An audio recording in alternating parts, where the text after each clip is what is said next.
But what happens when you let people in? Well, when we get back from the break, we're going to play a video from this article. It's from Paul Joseph Watson. Report, 3 Syrian refugees rape little girl at Knifepoint in Idaho. And Alex was really hitting on this morning when he was on the air live from the Caribbean. But these 3 youths, 8, 10, and 13, the oldest boy directing the site, they grabbed this little girl by knife point. They forced her into a room and basically raped this little girl. And they found her and they called the police, and it took 2 hours for the police to arrive. And they didn't take any action because of a language barrier. And we've seen this happen in traffic accidents here in Austin. David Knight got rear-ended by a guy driving a dump truck, just about, and they didn't give him a ticket because he couldn't speak English. So you don't speak English, you come to this country and you're given everything in the world.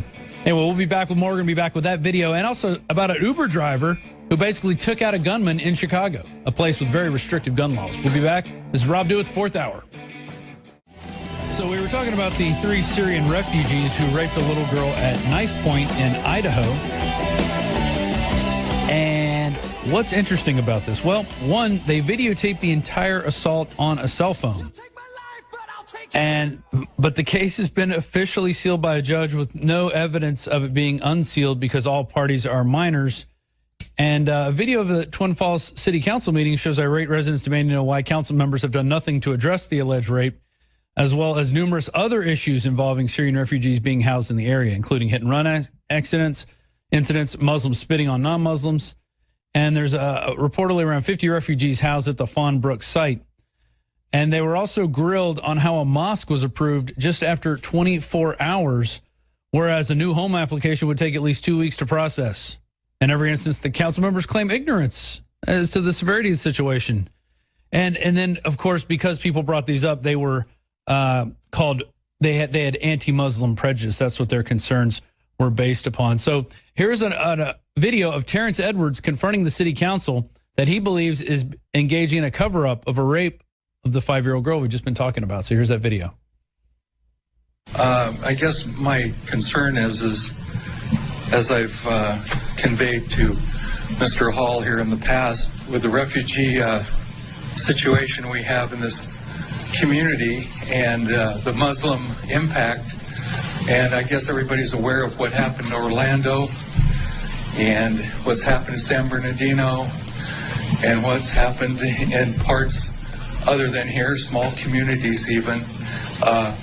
We've been made aware of a situation, an alleged assault of a minor child, and we can't get any information on it. Apparently, it's been indicated that it was the perpetrators were 4 Muslim youth that conducted this, I guess it was a rape, and we've heard that it's consensual, but my concern is there's no such thing as consensual rape of a minor. The police department, as I talked to Mr. Hall about it, that he's adamant that everybody on the police department is good people, and he's looked them in the eye, and those folks are good people and they're peaceful, and the Muslims are peaceful. That's what they said San Bernardino, that's what they've said in other places that we've seen this carried out. And I know that you can't stop everybody and be concerned about it, but when there is a violation of somebody's rights and there's an attack on their personal being, we should be able to be made aware of that. And I think that there's a method of cover-up here in the community. I think it starts with the police department. I think that they have their mouth zipped closed. The media is not getting in on it. We get more information from KMVT than we do from the community at large and the police department. So I'm just alerting you to the facts that if you don't get your head wired to your posterior, you folks are going to be with a mic in front of your face trying to answer questions about Islam, the Quran, the Hadith, the Sunnah, and you're going to act like a bunch of morons because you don't have a clue as what's going on in this community.